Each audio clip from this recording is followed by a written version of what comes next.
everyone, welcome to this video. Today I will be showing you 5 crochet stitches that give off the perfect fall vibe. So if you're not into the traditional Halloween color palette or not at all into fall colors like these for example, I will show you these 5 stitches so you can turn your crochet project a little bit more fall without having to use these colors and without having to use color switches. So yes, stay tuned. I will have linked the tutorials I used to make the samples I will show you, and I will have all the other source material linked as well. If anybody's not fine with me linking this material, just tell me, I will take it out immediately. So let's get started. To me, fall can mean many things.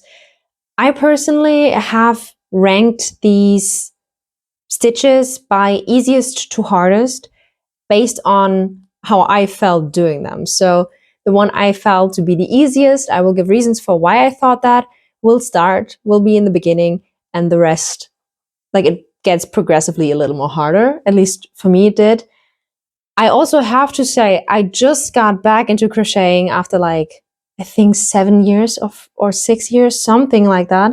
So I'm a bit rusty, and somebody that does that way more often than I do will probably not struggle as much as I did. But yes, we're starting with number 1, the popcorn stitch. I was about to say bubble stitch because they're very similar, but they're not the same. So when I did this one, I just had so much fun. You don't even have to like do it in a way where you have like every single stitch is a popcorn stitch. It can also just be every 10th stitch is a popcorn stitch, which would make a very simple project into a more interesting one, simply just because of that. I have it at number 1 as well because it's something that is very repetitive, but also finished very quickly. That doesn't have to look like this. You don't even have to do the color switches like I did them. I just wanted to know what it looked like, and while making it, I just thought, how cute would that be? Even if you're like into costume making, I think that would be such a nice detail, to be honest. But yeah, you do not have to do it every single stitch, every 10th stitch, every 15th, every 8th, whatever you really want. You can do that, and it has something sort of medieval, but it also has something warm. I think the word I'm looking for is warm. So something I actually think of when I think of this technique, this stitch, is the white sweater Rory is wearing in one of the episodes. I'm not sure. I'm genuinely not sure which episode it is, but I just remember this very long, thick white sweater that had either bubbles or popcorn stitches across it to give it texture. At least in my memories like that. I'm not even sure. But yes, that would be number 1. Very simple, very easy to do. Yes. I just think it's super cozy. Like, it makes something look immediately like not warm season, cold season with warm clothing. So yes, number 1. Number 2 is the fallen leaf stitch. There is a million ways to do it. I also didn't follow the tutorial that I used completely because I didn't like how non-leafy it looked when I did it the way other people do it. These also can be, I hope you can see. I'm gonna try this. I think it's possible. Yeah. It also could be pine cones, to be honest. I feel like that looks very much like pine cones. In general, with these stitches, the vibe in general is just like earth vibe. Do with that what you will. It just reminds me of earth energy, and fall season is earth energy. I don't know where I get that from, but I just think it's correct. But yes, I modified it a little bit, so it's not quite the same as in a tutorial, but if you like the look of it, it will work just fine. There are multiple ways to do a fallen leaf stitch. So some look even more like leaves. They can be closer together as well, but Also a very simple one. Same reasoning as the last one. You get to choose how far apart they are. So it could be one every 10 stitches to make like a really cute look of something. Doesn't have to be brown. For the majority of these swatches, I did not use fall colors. This is probably the only color I would genuinely describe as a fall color. So yes, that is number 2. I found very little clothing items done with this, but it's still super cute. And yeah, let's move on to number 3. Number 3 is the basket weave stitch. It looks like that from both sides. I think it's very clear why it's called that. And to me, fall also means harvest season. So as you can see, some people make bags out of it, which I think is just the most obvious thing to do out of it, since it already has like basket in the name. And yes, I personally, it's just perfect because fall season, harvest season, we are getting all the crops in, we're preparing them for having them over the winter and everything. It's just the last sort of field activity that you can see outside. It's a weird description, I know. But it just looks so cute. I also would love to see that in a sweater because I would love the concept of that. It just looks so interesting. And yes, this one I found a bit more difficult, or it needs more concentration than the other two, I believe, since you have front post and back post stitches, which I got confused. So I had to redo the second row that I did.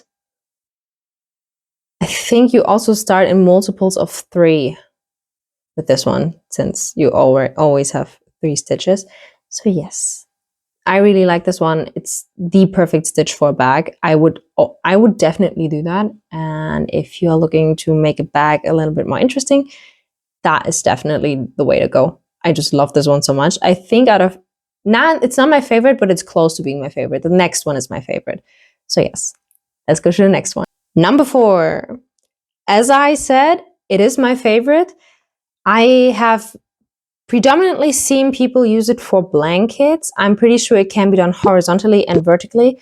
I did it horizontally, and it is the harvest stitch. I just talked about harvest and fall season, so this is a no-brainer. I mean, you can basically see what it's supposed to be. With this one as well, you don't have to do it every single row or just in repetition. You can do it in alternation with just regular stitches or something else. I think it gives very much dimension to something and makes it look, I actually think this one looks the most expensive for some reason, like in a sweater. It just looks, it looks cute. I love it. I also really like the color I made it in. So even if it's not a fall color at all, I personally believe just the stitch itself makes it feel more cozy. And yes, blankets for the most part, but also perfectly good for a sweater. Just for a sweater you would have, I mean, you can technically do it horizontally for a sweater as well. I've seen it on sleeves actually, that people use it as like one part or 2 parts of a sleeve.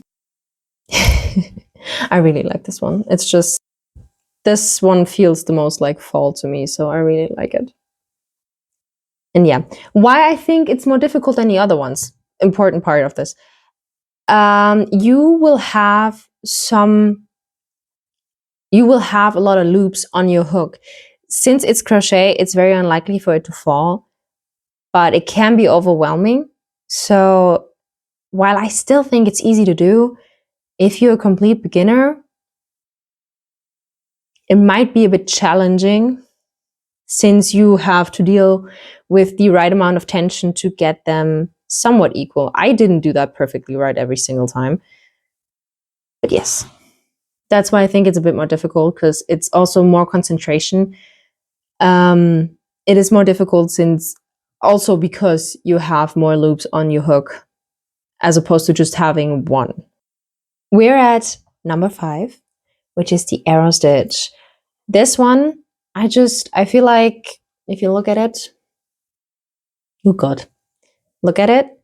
It is, I feel like grounded. It feels very much grounded. And again, earth energy. Fall is earth energy. I do not know why I feel that way, but I do. And this one just connects or reminds me so much of so many fall activities.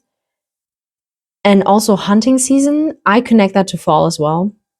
I mean, arrow, it makes a lot of sense that I would think of hunting. But yeah, I saw that used in blankets and in bags, and I think even in sweaters.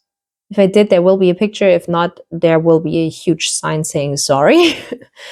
But yes, I think with a foresty color or a Halloween or just fall color, it would most definitely look, or maybe pop even more. I think that's what I'm trying to say. It could just look more like a fall pattern or a fall texture, but I don't even think it needs that, since it just seems so grounded and earthy. And yeah, I have used it in a bag pattern before, but I do no longer own it. I gifted that to somebody, and it's been some time since then. Yes, I really like this one. I found it difficult though, since you use the chain spaces in between the rows, or in the row you are working on, to chain, I think 3 or 4, and then guide that chain across, which got confusing for me. Not doing it often, I just want to remind you of that, but still, it got confusing. I had to start over. So yes, that's why it is last, because I personally think of it as the most difficult out of the ones I picked.